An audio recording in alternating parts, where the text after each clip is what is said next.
ખાવા દાળ તો મારે સીધા પરથી 2-3 કિલો જેટલી આવી છે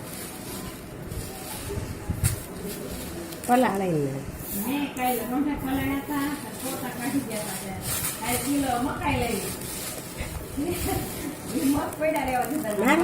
પલાળે સોલી નાખીએ એ અઢી ડોડા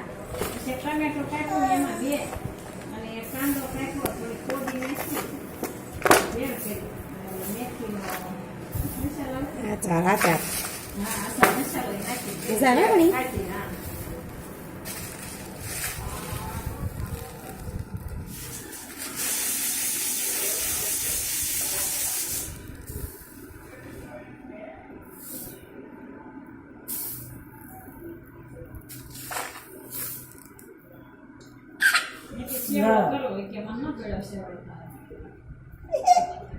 એમાં કાંઈનો ગળો થાય